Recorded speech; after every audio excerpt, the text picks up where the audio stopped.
Hey guys, big welcome back to another fun little adventure, and today we are out on the first shakedown trial, test ride, whatever you want to call it, of this 2004 Polaris Sportsman 600.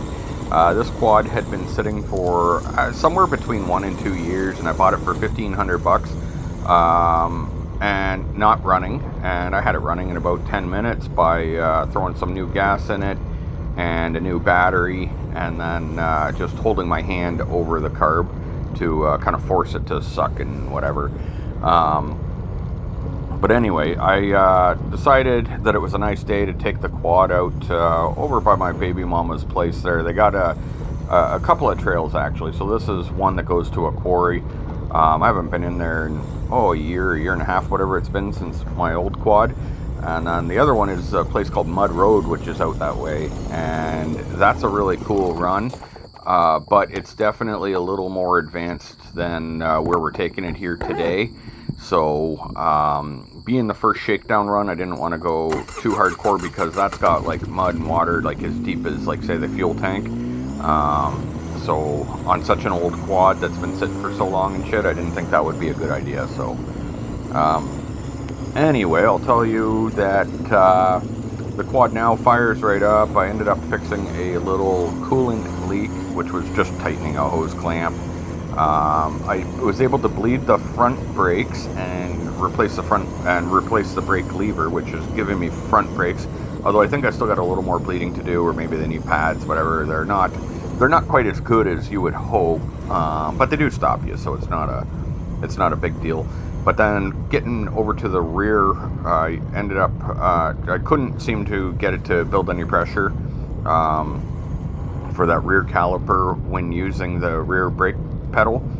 So I ended up ordering the brake cylinder and replacing that, but same thing, and it's a brand new, I just put on a brand new rear caliper, and fluid's going through the line, but it's just not pressuring up for some reason. So I'm going to have a little more work to try to figure that out, because it would be nice to have independent rear brake, because when you pull the front lever, that actually does the front and rear brakes. But if you wanted to, say, slide around a corner or something like that, you might only want rear, or if you're trying to crawl down a hill. But anyway, as I'm on this thing, I will say that it's running pretty decent. There's going to be a few spots where it stalls out when I come to a stop. And I turned the idle way down because when I got it, the idle was really high. It was idling over 2,000 RPM. So I've got it turned down now to, like, whatever, 800 or whatever it is. But it'll still die out at stop sometimes. So more than likely that's actually just the carb's going to have to come off and actually get cleaned out. I have not even touched the carb, so other than put my hand over it, I mean, I didn't do anything else. So that's not a big deal. I will get on that. And then, unfortunately, I didn't make any more, like, repair videos per se, but I did, actually my camera just fell there because I didn't have it tightened enough, so that's why we're stopping here. But what was I saying here? I haven't done anything with the carb, so I'm going to pull that apart. And here I stopped. I should have zoomed in to show you. This was like what appeared to be like a freshly dead weasel or something. I don't know. I stopped to look to see if his belly was moving, to see if he was still alive, but he's not. Speaking of alive but not, I am going to apologize to all the frogs on this trail that I ran over. I honestly tried my hardest not to run them over, but they kept hanging out in these puddles where I needed to go to test ride the quad. So, I mean, it is what it is. I'm definitely not one to try to kill them, but shit happens.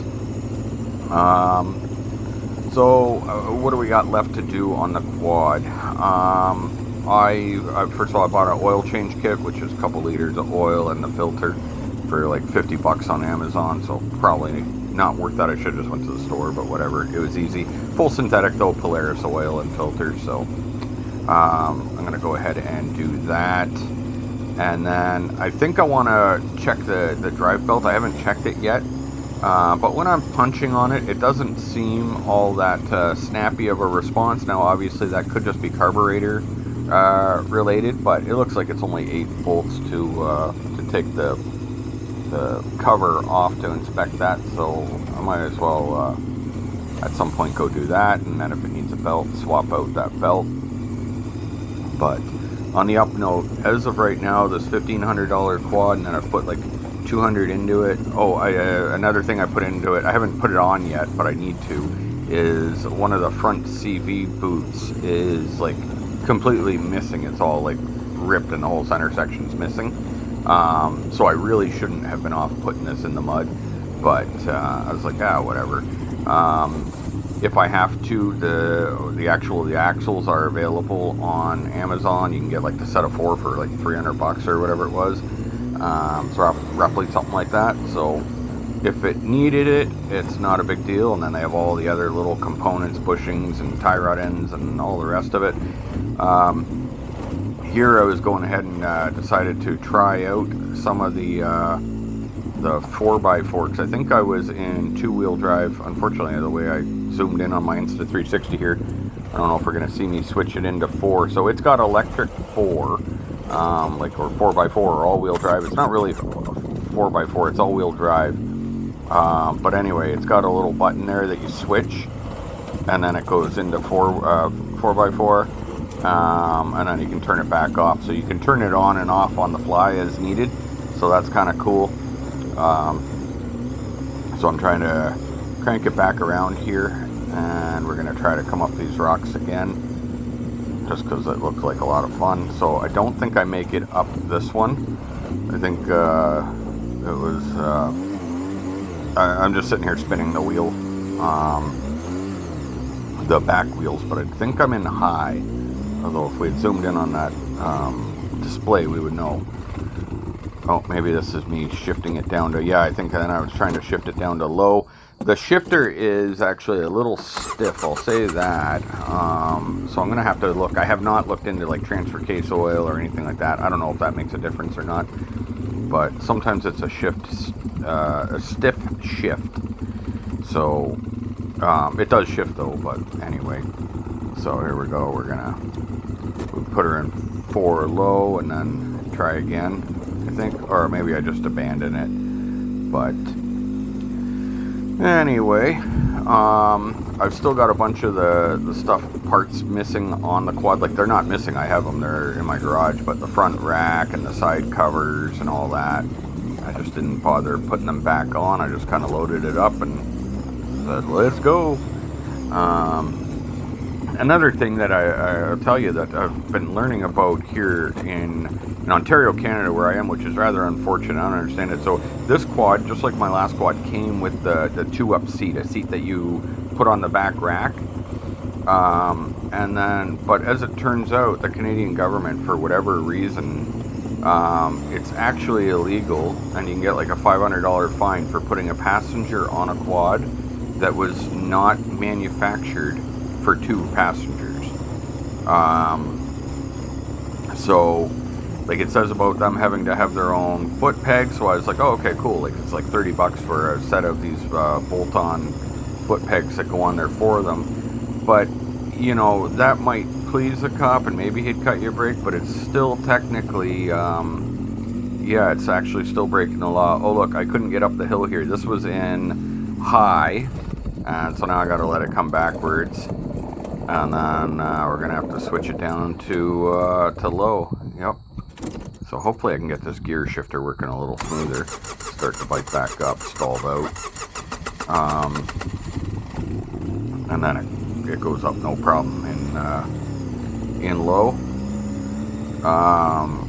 But anyway, so the whole passenger seat thing, so under the Ontario Highway Traffic Act or some shit, it says that you can't essentially at all, under any circumstances, put another rider on this if it was designed for one person only.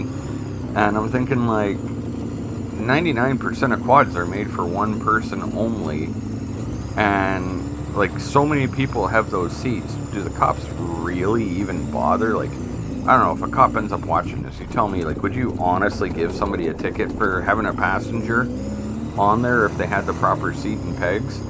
Or would you be like, yeah, whatever, that's good enough? It wouldn't surprise me if they did, just because, like, I think it's fun for some of them to write a bunch of, like, nonsense tickets.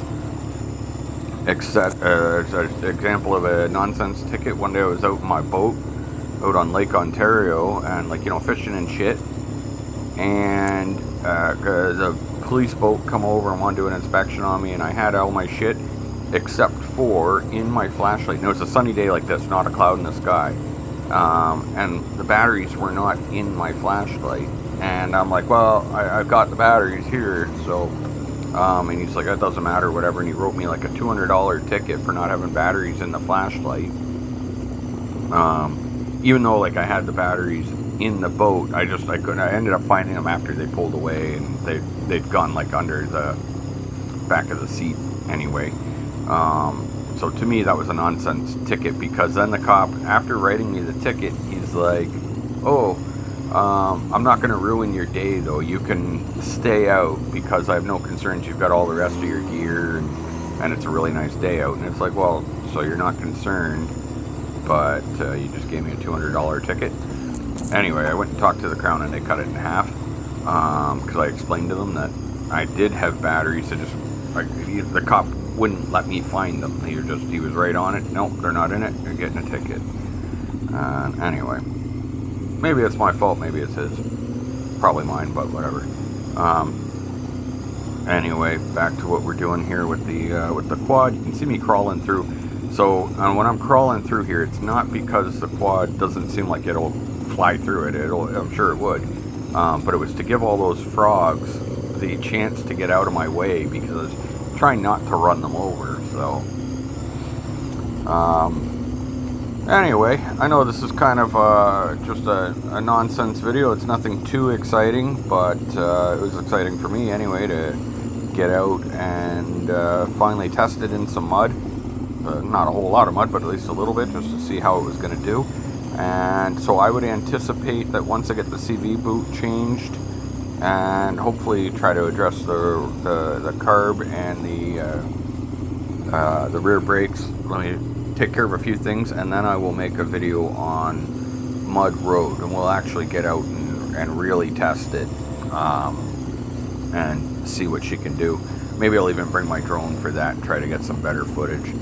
But I'll get off of here and just let you guys finish watching out the run if you want. And if you have any questions, comments, all that shit, you know what to do down in the comment section below.